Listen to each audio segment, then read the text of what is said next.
O nosso tema de hoje é reconstrução do otimismo. Boa parte da humanidade deseja ter uma visão otimista a respeito da vida.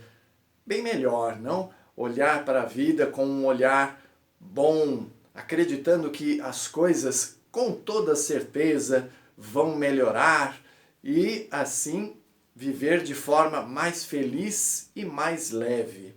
Então, buscamos naturalmente esse otimismo, mas depende de como o fazemos, porque há algumas pessoas que, de certo modo, exageram na dose, querem forçar esse otimismo vendo coisas boas onde as coisas não estão boas. Então, é como aquela pessoa que vê o céu todo preto e fala, vai cair só uma chuvinha. Não precisamos ir muito longe, né? Com o evento da pandemia do coronavírus, da Covid, tivemos aquelas pessoas que disseram assim, é só uma gripinha, vai passar logo, aqui no Brasil não vai acontecer muita coisa, e assim por diante, de modo que não houve aquele preparo para enfrentar a dureza da realidade. Aliás, eu acho que essas pessoas que até hoje negam a gravidade da pandemia deveriam conhecer alguém que trabalha em hospitais para saber como a coisa esteve difícil nos dias mais críticos, para perceber que aquilo não era e não é simplesmente uma gripinha. Então, vamos ser realistas, enxergar a realidade para aí sim construirmos um otimismo baseado nos fatos, não baseado naquilo que nós gostaríamos de enxergar.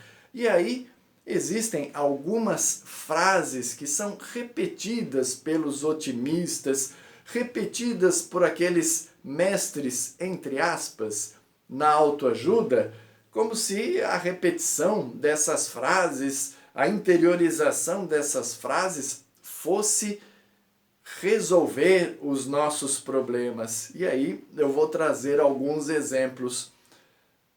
Aquele que eu acho mais gritante é aquela frase, querer é poder. Tem gente que fala, aquilo que você quer, você pode, busque os seus sonhos, você vai conquistar. Às vezes a pessoa insiste, busca os seus sonhos e realiza.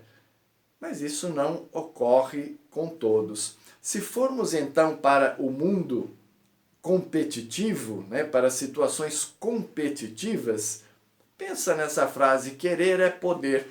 Todos querem ganhar uma medalha de ouro olímpica, todos aqueles que estão ali disputando, almejando chegar a esse pódio. E quantos conseguirão? Pois é, não é para todos. E aí vamos para um outro exemplo bem simples, vestibular. Querer é poder, você consegue, você vai passar. Mas se você não se preparou, se você não estudou, as coisas vão ficar muito difíceis. Não adianta chegar na véspera do exame e ficar com essa frase na cabeça. Querer é poder, eu quero passar, eu vou conseguir, vou em busca do meu sonho. Não, gente, tem que batalhar mesmo, tem que enxergar a realidade do sonho e a própria realidade para ver o quanto nós estamos distantes dessa conquista que almejamos. Aliás, no campo da educação, os pais, logo de cara, têm que explicar para os filhos, olha, nem tudo que você quer você pode. Então, a gente como pais, nós como pais, temos que mudar esse conceito. Olha, você quer, mas você não pode, você é criança ainda, você não pode fazer tudo aquilo que você quer. Pois bem, então vamos entender, né, que querer não é poder. Aí tem uma outra frase que é muito boa, ela foi criada como um método excelente para nos ajudar a conquistarmos a nossa própria melhoria. A frase é a seguinte: todos os dias, sob todos os pontos de vista, vou cada vez melhor. Esta frase foi criada pelo psicólogo francês Émile Coué, lá no final do século passado. E aí ela se constitui num método de autossugestão, para que ao repetir esta frase, eu diga para mim mesmo que eu estou melhorando, eu estou buscando viver cada vez melhor. E, de fato, isso tem a sua função e isso funciona. Por quê? Porque nós estamos, deste modo, enviando para nós mesmos uma sugestão de cura. Estamos interiorizando a busca por uma situação melhor. Mas não podemos levar isso ao pé da letra. Por quê? Porque a matéria tem as suas limitações. Então, dependendo da enfermidade que eu trago, não adianta simplesmente trabalhar no campo energético com essas autossugestões, porque a matéria enferma vai continuar desenvolvendo aquela enfermidade se não for tratada com métodos que atuem diretamente na matéria enferma. Pois bem, e aí temos aqueles que abandonam o seu tratamento pela medicina convencional, apenas repetindo essa frase e achando que isso vai fazer com que a sua enfermidade desapareça. E alguns trabalham isso no campo dos sentimentos, né? Vou cada vez melhor. E aí param de enxergar aquilo que não está melhor, aquilo que está dentro de si e que precisa ser enxergado e tratado com profundidade. Então essa frase também, se repetida à toa, pode levar ao auto-engano, em vez de nos levar à autossugestão para a cura e para a melhoria íntima. Então precisamos ter cuidado. Não adianta simplesmente repetir esta frase e achar que tudo vai melhorar, até porque nós aqui na Terra estamos caminhando dia após dia na direção da morte. Então, se tudo vai cada vez melhor, nós não vamos morrer nunca, porque o corpo sempre vai estar melhor. Não, o corpo vai se deteriorar, o corpo vai chegar um dia que não vai dar mais conta de nos manter na atual existência. Então as coisas vão se transformando e nós também precisamos enxergar estas transformações. E há uma outra frase que eu também gostaria de abordar, que ela também vem assim sendo repetida de uma maneira indiscriminada. A frase é a seguinte: se Deus é por nós, quem será contra nós? O que poucos conhecem é o contexto em que esta frase foi dita. O apóstolo Paulo a escreveu numa das cartas aos Romanos. Nessa carta, ele mostrou uma série de fatores que estão contra nós, fatores que inclusive fazem parte do nosso mundo íntimo, fatores exteriores e fatores interiores que estão contra nós. Mas ele ressalta que se nós estamos com Deus, esses fatores que estão contra nós, eles diminuem de intensidade porque nós estamos com Deus e Deus está conosco. Deus é a nosso favor. Agora, Se pegamos essa frase pura e simplesmente fora desse contexto, nos dá a impressão que não temos nada contra nós. Se Deus é por nós, quem será contra nós? Eu posso realizar tudo porque Deus é a meu favor.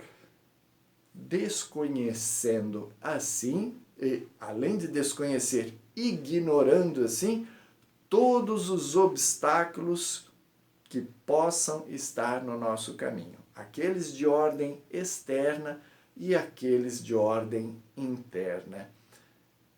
Então, nós, cultivando estas 3 frases e outras tantas que existem por aí, em vez de nos tornarmos fortes e otimistas de fato, podemos simplesmente nos iludir e, quando vem a desilusão, aí nós deixamos de ser otimistas e muitos passam a cultivar o pessimismo.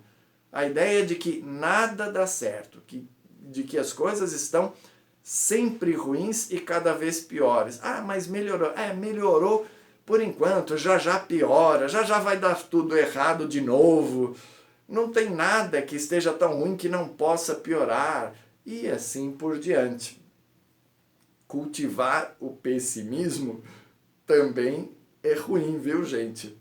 Então, além de não precisarmos desse otimismo ilusório que pode também nos prejudicar, se formos para o outro extremo, aí é que as coisas vão ficar mais difíceis, porque com o pessimismo, a visão sobre o mundo, sobre a vida e sobre nós mesmos não avança.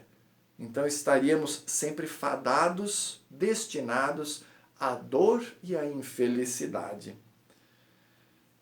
Então, vamos reconstruir o otimismo, ou construí-lo, em bases sólidas, conhecendo a realidade da vida espiritual e das leis de Deus. Por quê? Esta realidade por si só já é boa. Por mais que as coisas ao nosso redor estejam ruins, difíceis e dolorosas, a realidade como um todo, ela é boa, porque conhecendo a vida espiritual, sabemos que a morte só nos transfere de endereço, continuamos vivos. Então, por piores que sejam as nossas doenças, sabemos que elas estão conosco por tempo limitado, nós não sofreremos pela eternidade. Passamos a conhecer também a lei de evolução, ou seja, tudo evolui. O nosso planeta mesmo, que passa por momentos de atribulação, de guerras, de sofrimento, ele também está melhorando. A humanidade está melhorando e nós também estamos melhorando, porque no nosso passado de séculos e milênios atrás, nós já fomos muito piores do que somos hoje. Então, com esta nova visão da vida, nós percebemos que depende de nós a nossa felicidade futura.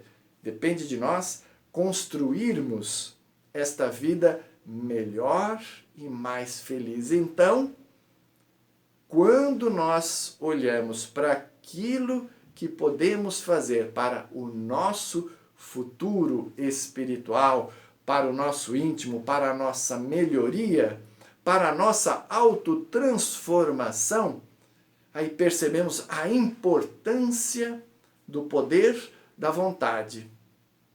Aplicando em nós, aplicando na nossa condição de autotransformadores, aí podemos sim dizer: querer é poder, eu quero mudar para melhor, eu posso, eu consigo. Eu não consigo de uma hora para outra, mas eu consigo, eu tenho a eternidade para melhorar. E quanto mais cedo eu buscar esta melhora, mais cedo eu paro de sofrer, mais cedo eu conquisto uma vida melhor. E aí, como nós gostamos de nós, ou queremos gostar porque queremos ser melhores, então eu digo para mim mesmo que com este esforço por esta melhoria, com esta busca, aí sim vou cada vez melhor espiritualmente, porque fisicamente aí eu estou sujeito às transformações da matéria. Eu preciso ficar de olho para ver se não está surgindo nenhuma nova doença neste meu corpo físico, porque quanto mais cedo eu começar a tratar, menos eu vou sofrer fisicamente, mas espiritualmente. Eu posso sim ir cada vez melhor se eu perceber o quanto eu ainda preciso melhorar. E aí, olhando para todas as dificuldades que estão na nossa vida, na minha vida, dentro de mim e fora de mim, eu percebo que sozinho vai ficar difícil. Então, eu busco a Deus. E buscando a Deus, eu busco a ajuda dos bons espíritos. E aí sim eu concluo que diante desse poder, desta ajuda, Deus está conosco. Quem está contra nós? Quem está contra nós não terá a mesma força daqueles que estão me ajudando. Fortaleço assim a minha fé. A fé em Deus, nas leis divinas, a fé na ajuda espiritual que chega até mim e a fé em mim mesmo, porque percebo a força interior que possuo nesse processo de autotransformação. Percebo então que eu posso muito bem ser otimista em relação a mim mesmo. Posso ser hoje melhor do que ontem e amanhã melhor do que hoje. Com a ajuda de Deus e dos bons espíritos e com a minha persistência dia após dia. Que assim seja.